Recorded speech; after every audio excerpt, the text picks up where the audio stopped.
ఆవిడ ఎన్ని కార్లు వేసుకెళ్ళినా మాట్లాడకూడదు, ఆవిడ ఎంతమందిని పోగేసి పెట్టినా మాట్లాడకూడదు.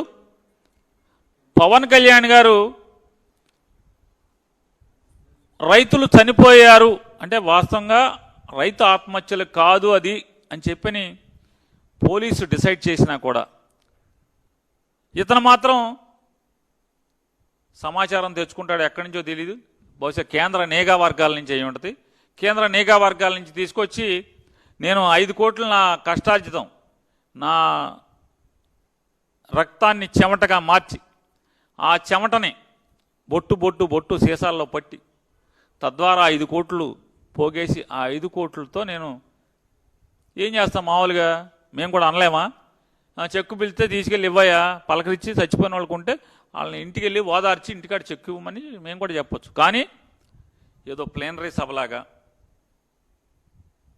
జిల్లాకు పెద్ద సభ పెట్టి దానికి ఒక 10,000 మందినో 5,000 మందినో పోగేయటం, దానికి పెద్ద మీటింగ్ చెప్పడం, జగన్ గారిని బూతులు తిడతాం, అంతా అయిపోయి మామూలుగా మధ్య వాళ్ళేమో పొద్దునొచ్చి కూర్చుంటారు పాపం ఆ కుటుంబాల వాళ్ళు పిల్ల జల్లతో వచ్చి కూర్చుంటే ఈయన ఎప్పుడుగో సాయంత్రం 6ంటికి వస్తాడు ఊరేగుతా కారు టాప్ ఎక్కి.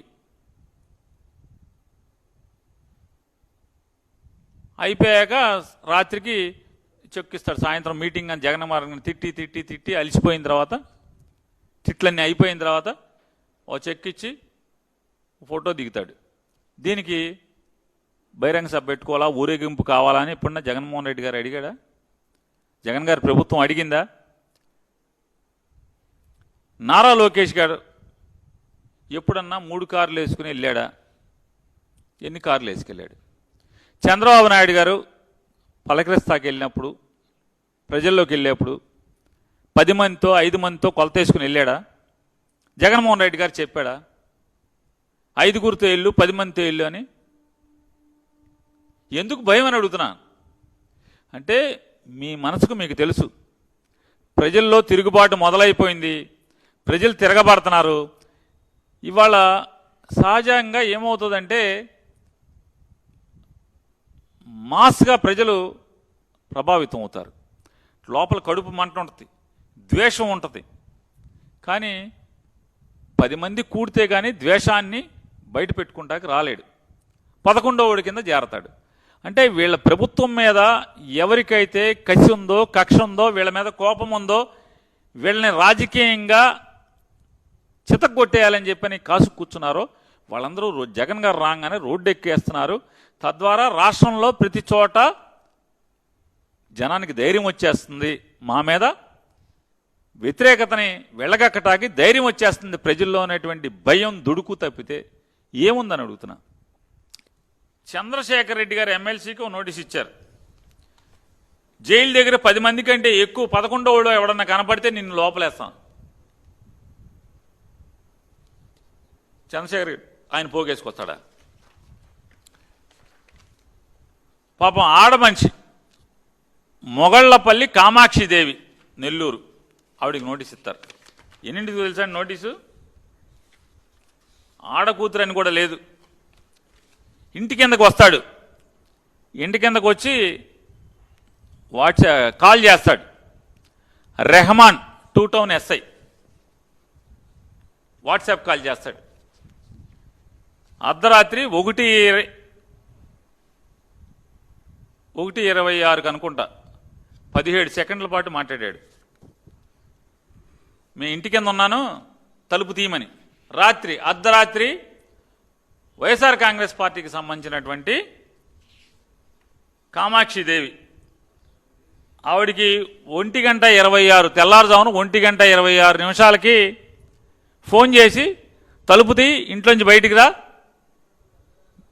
నీకు నోటీస్ ఇవ్వటానికి వచ్చానని. ఏం పోయే కాలం ఇదేని అడుగుతున్నాను ఈ ప్రభుత్వానికి. పోయే కాలం కాదా ఇది?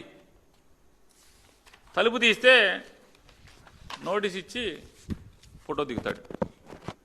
రాత్రి 1:30 ఆడమనిషికి, కార్పొరేటర్, ప్రజల చేత ఎన్నుకోబడినటువంటి కార్పొరేటర్ మంచమేంచి లేపి లాగు మీద ఉన్నాడు చూడండి నోటీసు. ఏదో తామ్రపత్రం ఇస్తున్నట్టు ఇంటికి వచ్చి. చల్లా శరత్ ఇతనికి నోటీసు.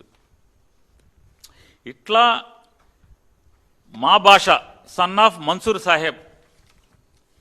అసలు నెల్లూరులో ఎంతమంది ఓటర్లు ఉన్నారో ఆ ఓటర్లో దాదాపుగా 40% మందికి నోటీసులు ఇచ్చేస్తున్నారు. ఏరేరి ఇంట్లో రాజశేఖర రెడ్డి ఫోటో ఉందా, జగన్ ఫోటో ఉందా, వాట్సాప్ స్టేటస్ ఏంటి, ఇట్లా మొత్తం ఎతికి అందరికీ నోటీసులు ఇస్తున్నారు. చచ్చిపోతా ఉంటారు. ఎందుకంటే పోలీస్ స్టేషన్ కాగితాలు ఖర్చు కూడా ఎవరు, పోలీసులు ఎవరినొకరిని కొట్టి ఈ కాగితాలు కొనుక్కోవాలి. మొత్తం ఇన్ని నోటీసులు అంటే అసలు మామూలుగా చెప్పండి. నెల్లూరు జిల్లాలో 40% మందికి నోటీసులు ఇచ్చేస్తున్నారంటే సుమారుగా కనపడిన ప్రతోడికి ఇంట్లో జగన్ ఫోటో ఉన్నా, ఇంట్లో రాజశేఖర రెడ్డి గారి ఫోటో ఉన్నా, ఫోన్లో జగన్ ఫోటో స్టేటస్ ఉన్నా, రాజశేఖర రెడ్డి గారి ఫోటో స్టేటస్ ఉన్నా, ప్రతోడు నోటీస్. నువ్వు వచ్చావా, రోడ్డు ఎక్కావా, లోపలేస్తాం. నేను అడుగుతున్నాను నారా చంద్రబాబు నాయుడు గారిని, ఆనాడు 1947కు ముందున్నటువంటి బ్రిటిష్ వాడికి ఈ రోజు ఉన్నటువంటి నారా చంద్రబాబు నాయుడికి తేడా ఏముందని అడుగుతున్నా. ఆపగలిగాడా బ్రిటిష్ వాడు అని అడుగుతున్నా. గాంధీ గారు వస్తే రోడ్డు ఎక్కకూడదంటే, లేదా ఉప్పు సత్యాగ్రహంలో పాల్గొంటేనో, క్విట్ ఇండియా ఉద్యమంలో పాల్గొంటేనో, లేదు జలైన్ వాలాబాగ్లో తలుపులేసి కాల్చేస్తే తెల్లారి ఎవడన్నా ఆగాడా అని అడుగుతున్నాను. తెల్లారి ఎవడన్నా ఆగాడా? జైళ్లలో మగ్గదీస్తే, అండమాన్ పంపిస్తే జైలుకి ఆగాడా ఎవడన్నా? తండ్రి వెళ్తే కొడుకు వచ్చాడు రోడ్డు మీదకి. మీ కర్మ కూడా అంతే. ఆనాడు బ్రిటిష్ సామ్రాజ్యానికి, బ్రిటిష్ పాలకులకి ఏ కర్మ పట్టిందో అంటే జనం రోడ్డు మీదకి వస్తే తిరుగుబాటు ఎగసి పడుతుంది అని భయంతో లాఠీలతో, కాకి చొక్కాలతో, అరెస్టులతో, తోటాలతో అణగదొక్కాలకునేటువంటి ప్రజాగ్రహాన్ని ఆనాడు బ్రిటిష్ వల్ల, పాలకుల వల్ల అవ్వలేదు. షేర్ చేయండి, లైక్ చేయండి, సబ్స్క్రైబ్ చేయండి. మరిన్ని వీడియోల కోసం బెల్ సింబల్ పై క్లిక్ చేయండి.